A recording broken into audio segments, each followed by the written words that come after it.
दूरदर्शन का एक खास बुलेटिन देख रहे हैं आप और मैं हूँ आपके साथ चिपन शर्मा। तो चलिए शुरुआत करेंगे बुलेटिन की। मुख्यमंत्री पुष्कर सिंह धामी ने महाराष्ट्र विधानसभा चुनाव में भारतीय जनता पार्टी महायुति की शानदार विजय पर प्रसन्नता व्यक्त की है। उन्होंने इस जीत को प्रधानमंत्री नरेंद्र मोदी की दूरदर्शी नीतियां और पार्टी के राष्ट्रीय नेतृत्व की कुशल रणनीति और महाराष्ट्र में भारतीय जनता पार्टी की जनसेवी के प्रति प्रतिबद्धता को परिणाम बताया है। मुख्यमंत्री धामी ने महाराष्ट्र भाजपा के वरिष्ठ नेताओं और विजय प्रत्याशियों से दूरभाष पर संवाद कर उन्हें इस उपलब्धि पर शुभकामनाएं दी।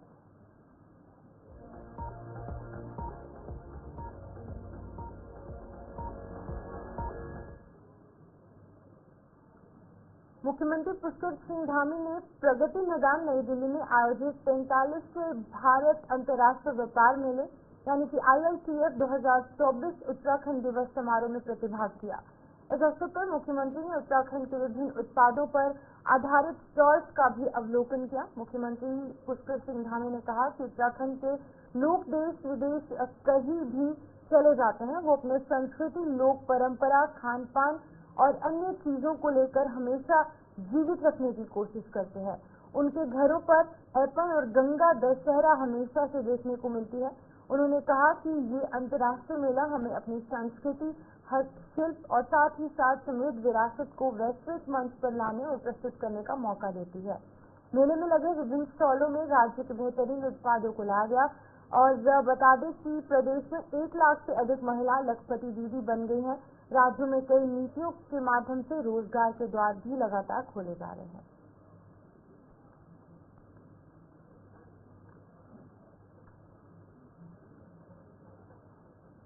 चुनाव में कांग्रेस की हार पर हरीश रावत का कहना है कि अभी भारतीय जनता पार्टी का समय है और अब जनता परिवर्तन लाना चाहेगी। उस दिन ऐसा ही समय कांग्रेस का भी आएगा। ये कांग्रेस की हार नहीं बल्कि उत्तराखंडीयता की हार हुई है। बता दें कि कांग्रेस के प्रत्याशी मनोज रावत उत्तराखंड के सरकारों की बात करते हुए उन्होंने कहा कि ऐसे में उनकी हार के साथ केदारनाथ की भी हार हुई है। इस समय भाजपा का समय है, जब उनका समय जो वो लोगों की नजरों जब वो अच्छा नहीं कर पाएंगे या लोग किसी दिन महसूस करेंगे नहीं अब हमको चेंज लाना, परिवर्तन लाना है, तो यही कांग्रेस आपको बड़ी उभरती है और शक्तिशाली कांग्रेस के रूप में दिखाई देगी। लेकिन हम राजनीतिक दल के रूप में अपना जो कर्तव्य है तो अपोज द गवर्नमेंट, इंटेंशन रखना है कि हम जो है संघर्ष करें, इंटेंशन रखना है कि जब मौका लगे तो पलटें और अपनी सरकार बनाएं और उसके लिए राजनीतिक दल के रूप में हम बिल्कुल सचेत हैं और निरंतर प्रयत्नशील हैं। वैसे जो कुछ भी हो, लेकिन मैं एक बात बिल्कुल साफ तौर पर कहना चाहता हूँ, इन चुनावों में कांग्रेस भले ही हारी हो, लेकिन कांग्रेस का उम्मीदवार की हार में मुझे इस बात का दुख है कि उसके साथ उत्तराखंड भी हारे, केदारखंड भी हारे। उत्तराखंडी सरोकारों की बात हमारे लोग करते हैं। जो व्यक्ति इन सरोकारों के लिए संघर्ष कर रहा है, मनोज राउत, उसको आप चुनाव में हरा देते हैं, तो फिर आपके सरोकारों की रक्षा काम। आज सारा उत्तराखंड भू कानून कह रहा है, लेकिन जो व्यक्ति ने भू कानून में परिवर्तन लाने के खिलाफ आवाज उठाई पहले 2018 के अंदर, जिस परिवर्तन के बाद सारे उत्तराखंड में जमीनों की बिक्री अंधाधुंध होने लगी, तो उस व्यक्ति को आप चुनाव में हरा देते हैं।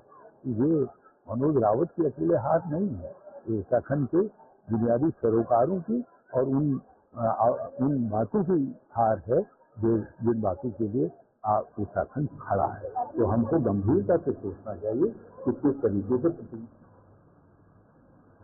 वहीं लक्सर के हबीबपुर कुड़ी गांव निवासी प्रवीण कुमार ने प्रेस कॉन्फ्रेंस कर दबंग किस्म के लोगों पर मारपीट का आरोप लगाया।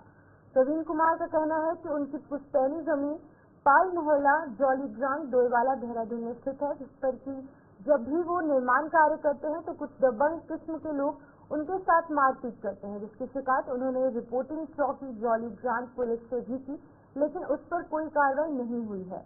उन्होंने दबंग किस्म के लोगों से अपनी जान माल को खतरा बताते हुए सरकार से अब मदद की गुहार लगाई है।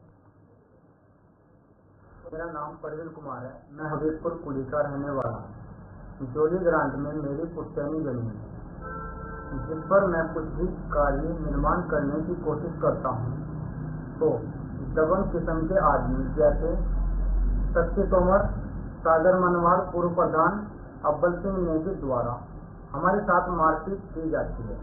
इनसे मुझे जान का खतरा है। मैं सरकार से यही गुहार करता हूँ कि मुझे इंसाफ दिलाया जाए और हम जब भी वहाँ पे अपनी मम्मी भाई जिसको भी लेकर जाते हैं उसके साथ मारपीट की जाती है। अभी कई बार हमारे साथ मारपीट हो चुकी है, तो मुझे यही सरकार से गुहार है, इंसाफ दिलाया जाए। तहरीर दी थी क्योंकि जोली ग्रांट में तहरीर दी थी, लेकिन इसका कोई भी अभी तक हमारे पास। वहीं ऋषिकेश के नटराज चौक के करीब 1 किलोमीटर दूर बने फॉरेस्ट व्यू वेडिंग पॉइंट में पूर्व राज्य मंत्री के बेटे की शादी का समारोह चल रहा था। विवाह समारोह में आए लोगों की गाड़ियां सड़क पर खड़ी थी, तभी एक तेज रफ्तार सीमेंट से लदा ट्रक जो है वो वेडिंग पॉइंट के सामने खड़ी 5 गाड़ियों को टक्कर मार देता है और इस भिड़ंत के दौरान वहां पर मौजूद अन्य लोग भी चपेट में आ गए, जिससे कि घटनास्थल पर अफरा-तफरी का माहौल देखने को मिला। घटना के बाद ट्रक चालक फरार हो गया। हादसे में घायल यूकेडी के पूर्व केंद्रीय अध्यक्ष और संरक्षक राज्य आंदोलनकारी त्रिवेंद्र सिंह पवार को एम्स ऋषिकेश लाया गया, जहां डॉक्टरों ने उन्हें मृत घोषित कर दिया। पवार के साथ ही एम्स लाए गए लाल पप्पड़ निवासी गुरजीत सिंह की भी मौके पर मौत हो गई। वहीं पर एक व्यक्ति के गंभीर रूप से घायल होने की सूचना है। पवार एक पूर्व राज्य मंत्री के बेटे की शादी में शामिल होने यहाँ पहुंचे थे। इसी दौरान ये बड़ा हादसा पेश आया।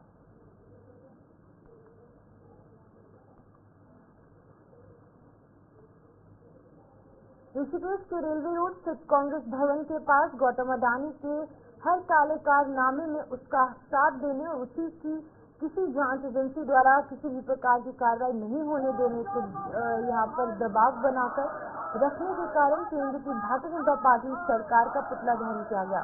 वहां नगर कांग्रेस अध्यक्ष राकेश सिंह और पीसीसी मेंबर जितेंद्र चंद्र जोमाला ने देश की जनता को संबोधित करते हुए कहा कि हम सभी जानते हैं गौतम अडानी पर अमेरिकी निवेशकों के साथ बड़े पैमाने पर करोड़ों रुपए की धोखाधड़ी और विदेश से जुटाए गए धन का उपयोग कर भारतीय राजनेताओं और अधिकारियों को रिश्वत देने के आरोप लगे हैं।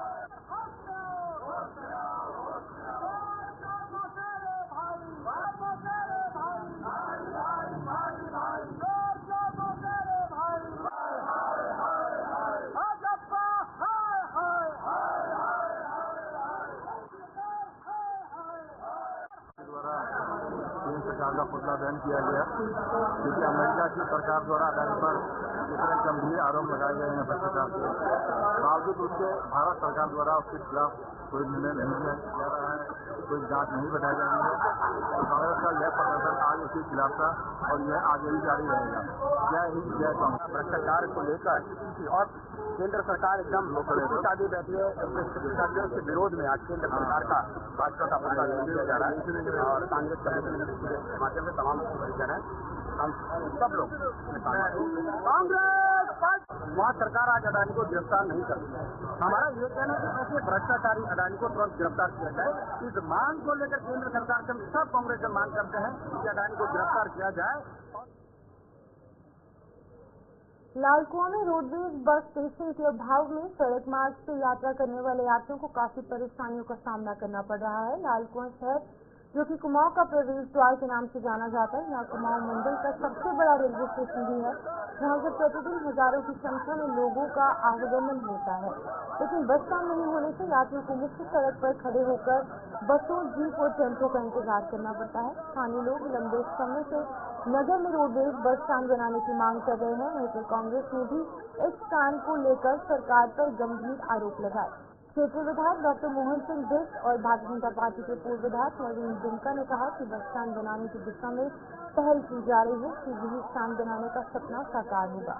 उन्होंने कहा कि लालकुआं में बस स्टैंड न होने से सड़क पर जाम की समस्या होती है, लेकिन लालकुआं में जमीन की समस्या को देखते हुए हल्दी चौड़ में कुछ स्थानों को चिन्हित कर दिया गया है, वहाँ पर बस स्टैंड जल्द बनाया जाएगा।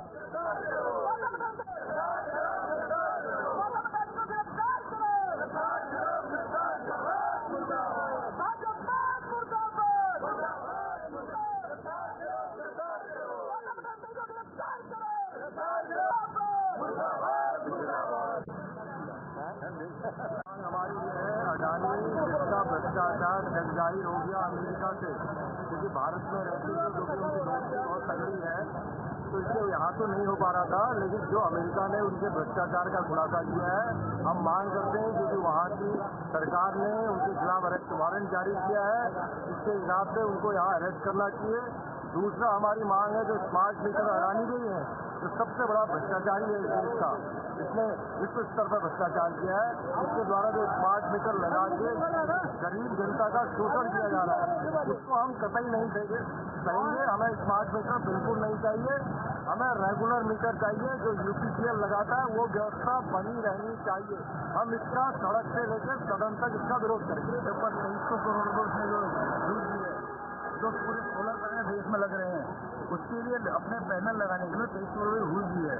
पूरा अमेरिका मतलब यहाँ का सिस्टम मतलब फेल हो गया। अमेरिका ने उसके खिलाफ रिपोर्ट वहाँ दर्ज करी है, उसके लिए गिरफ्तारी वारंट जारी है। मगर हमारे जो देश के प्रधानमंत्री हैं वो जैसे हमारे राहुल गांधी कहते हैं कि 2 आदमी की सरकार यहाँ पर चल रही है, अडानी अंबानी, इनको पूरा करने के लिए गरीबों को पूरा शोषण किया जा रहा है। गरीब और गरीब होता है, अमीर और अमीर हो जाता है। हमारी मांग है कि इनको तुरंत गिरफ्तार किया जाए, गौतम अडानी को। और जो स्मार्ट मीटर लग रहे हैं कि भैया स्मार्ट मीटर का मतलब क्या है? जब यूपीसीएल की एक व्यवस्था बनी हुई है, पहले बिल 2 महीने में आता था, अब घरेलू मतलब 1 महीने में आ रहा है और उससे 3 बिल आ रहा है। अब कह रहे स्मार्ट मीटर लगाएंगे हम। स्मार्ट मीटर मतलब क्या है? भाई अगर रात में लाइट चली गई, आज में पैसा नहीं है तो मतलब रात को ही लाइट बंद हो जाएगी मेरी। हम इसका पूरा इसका सोचो तरह से विरोध कर रहे हैं यहाँ पर, इसलिए हमने आगे पुस्तक हो गए बात कर रहे हैं। आज जो ये पुतला दहन किया गया है,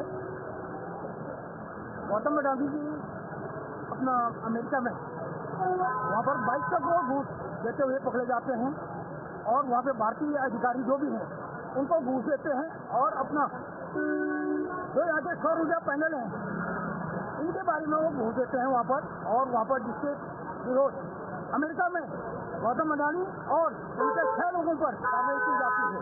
तो इसलिए आज हम लोग इसका पुरजोर विरोध कर रहे हैं, जिसका केंद्र ने 2 समझौते किए थे इसी बिजली पर अडानी अंबानी से, वो भी उन्हें वापस ले लिया इसी घोषखोरी के चक्कर में। और आंध्रा में 1750 करोड़ रुपये एक अधिकारी को दे रहे थे, वहाँ से भी ये पकड़े गए।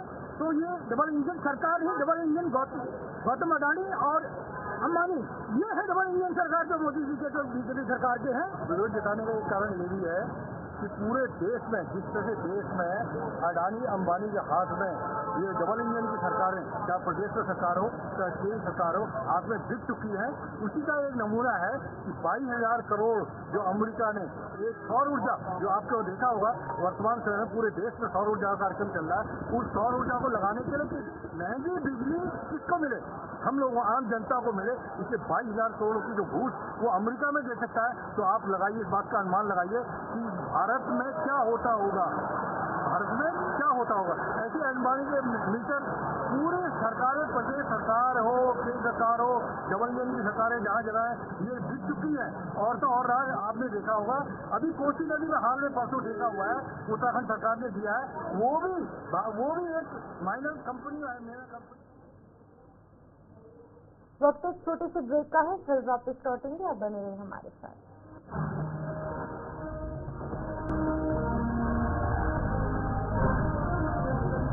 ब्रेक के बाद आगे बढ़ेंगे। विकासनगर के मंडी चौक से कुछ ही दूरी पर स्थित पेट्रोल पंप के करीब पेश आए सड़क हादसे में एक युवक गंभीर रूप से घायल हो गया। बताया जा रहा है कि देहरादून से विकासनगर डाक पत्थर बस यूनियन की बस जो है वो हरबतपुर से विकासनगर की तरफ जा रही थी। वहीं पेट्रोल पंप से पेट्रोल डलवाकर तेजी से रोड पर निकला बाइक सवार युवक और बस से जो है वो टकरा गया और इस दौरान ये बड़ा सड़क हादसा पेश आया।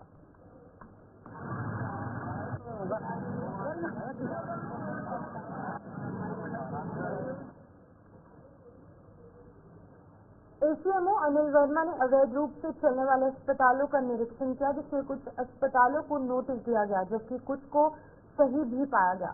वहीं पर एसीएमओ ने फर्जी रूप से चलने वाले अस्पतालों के मालिकों को चेतावनी दी कि बिना यहाँ पर डॉक्टर से संचालित होने वाले अस्पतालों पर कड़ी कार्रवाई की जाएगी। साथ ही जिन अस्पतालों के कार्य को सही पाया गया उनको भी व्यवस्था सुधारने की नसीहत दी गई। साहब के निर्देशन में जिले में आज से हमारे निरीक्षण चलते रहते हैं और अभी सबसे पहले हमने धनौरी में एक ज्योति अस्पताल को चेक किया, हमारा डॉक्टर नहीं था, उससे हम लोग नोटिस दे रहे, कार्रवाई करेंगे 50,000 की। उसके बाद फिर हमने मंगलौर में चेक किया। मंगलौर में बेबी क्लिनिक था, वो बच्चों का नाम था डिवाइन भी उसने नाम रखा था, वो बंद कर दिया गया था। उसने दूसरे डॉक्टर के पेपर लगाए थे, सर्जरी किया था, तो उसको वो बंद कहा गया। एक ग्रीन हॉस्पिटल चेक किया, वहाँ पे डॉक्टर अवेलेबल थे, नॉर्मल पाया गया। उसके बाद फिर हमने लंढौरा में वो चेक किया, एक नया अस्पताल बन रहा था हेल्थ केयर करके, उसमें भ्रामक प्रचार किया था, कोई डॉक्टर नहीं हुआ। अभी उसको रजिस्ट्रेशन नहीं मिला, तो बोला कि अभी तक नहीं चलाएंगे जब तक आपको रजिस्ट्रेशन नहीं होगा। और अभी फिर उसके बाद लंढौरा में खुशी नर्सिंग होम में हम लोग गए, वहाँ डॉक्टर नहीं अवेलेबल था, उन लोगों के यहाँ डिलीवरी थी, तो उसको भी हम लोग नोटिस दे रहे। दूसरी बार एक बार उसने 50,000 का जुर्माना भी भर चुका। तो ऐसे अस्पतालों में हम लगातार कार्रवाई कर रहे हैं कि बिना डॉक्टर के कोई भी अस्पताल ना चलाया जाए। मीडिया से भी हमारा बार बार यही आगाह है, और आप लोग भी उनको ये करेंगे कि भाई बिना डॉक्टर के अस्पताल ना चलाए, जो जिस पैसे का डॉक्टर है वो उसी पैसे में इलाज करे। टीम आई थी हमारे हॉस्पिटल में भी, निरीक्षण किया उन्होंने, और उन्हें सारी व्यवस्था सही लगी, वैसे कोई अव्यवस्था या कोई कमी उन्हें नजर नहीं आई। और डॉक्टर साहब, डॉक्टर सलमान और माई साहब, डॉक्टर तनवीर, हम भी यहीं थे, मैडम भी यहीं थी जाने वाली, और जो नाइट का स्टाफ था, नाइट के डॉक्टर अमन फारूकी, उन्हें भी हमने बुला लिया था इंट्रोडक्शन के लिए। सर के सामने इंट्रोडक्शन हो जाएगा, तो बाकी ठीक है, वो अप्रिशिएट करके गए हैं। कुछ छोटी मोटी चीज़ें हैं जो कमियां उन्होंने बताई है, वो हम कर लेंगे। वो कमियां मतलब ऐसी हैं कि वो थोड़ा हमें गाइड करके जाएंगे कि ये चीज़ें ठीक है, क्योंकि थोड़ी सी इनमें थोड़ा सुधार कर लो। तो बाकी ओवरऑल बढ़िया रहा, अच्छा रहा सब। यहाँ पे टोटल 3 डॉक्टर हैं, डॉक्टर सलमान हैं, डॉक्टर तनवीर और डॉक्टर अमन फारूकी, और गायनी में डॉक्टर दिव्या जोशी है, और बाकी से नीचे उनके फारुल है, वो नर्सिंग स्टाफ में है।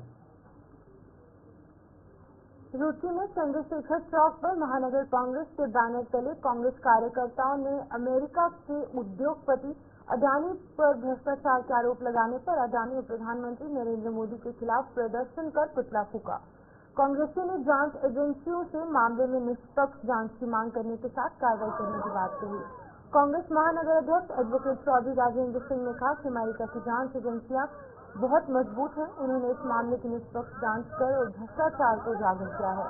उन्होंने कहा कि अडानी ने धन का दुरुपयोग कर बड़ा अपराध किया। वो मांग करते हैं कि निष्पक्ष जांच की जाए और जनता को न्याय दिलवाने का काम किया जाए।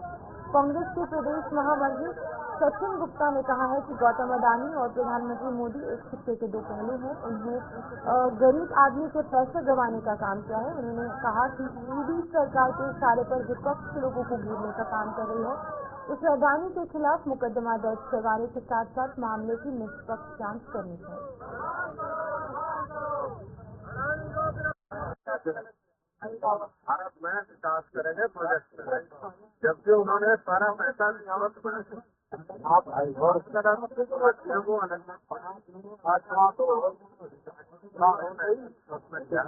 ये ब्रीच ऑफ कॉन्ट्रैक्ट है और ये मिसयूज ऑफ फंड है, पब्लिक फंड का। ये जो है उन पर डायरेक्ट इसमें आरोप जो है शामिल हो रहा है, क्योंकि बैंकों से ट्रांजेक्शन हुई। और हम मांग करते हैं स्टेट की जितने भी जो एजेंसियां हैं, चाहे वो इकोनॉमिक ऑफेंस विंग हो, चाहे NIA हो, DG हो, CBI हो, अगर कोई इससे मांग करते हैं कि अडानी जी को तत्काल जो है इसमें संज्ञान देकर गिरफ्तार किया जाए। हालांकि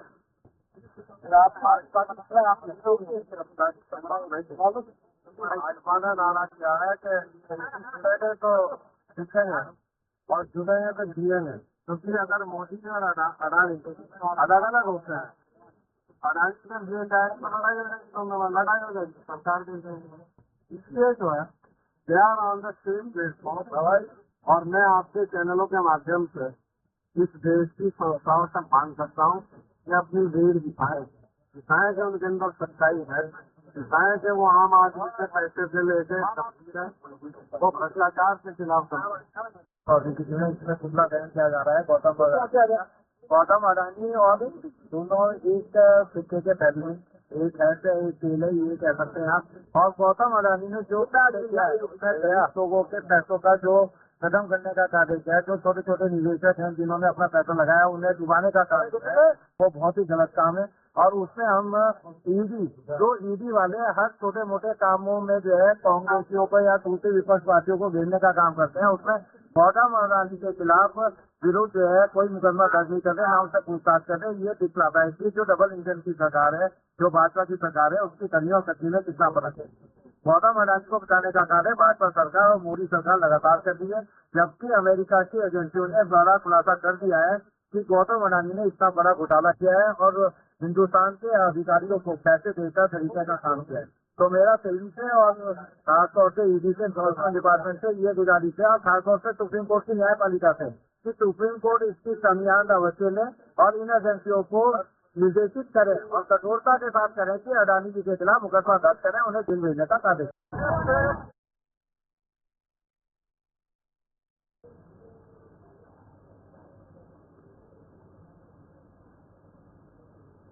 तो चलिए उत्तराखंड के बुलेटिन में इतना ही। मुझे दीजिए इजाजत और आप बने रहिए गुलिस्तान न्यूज़ के साथ।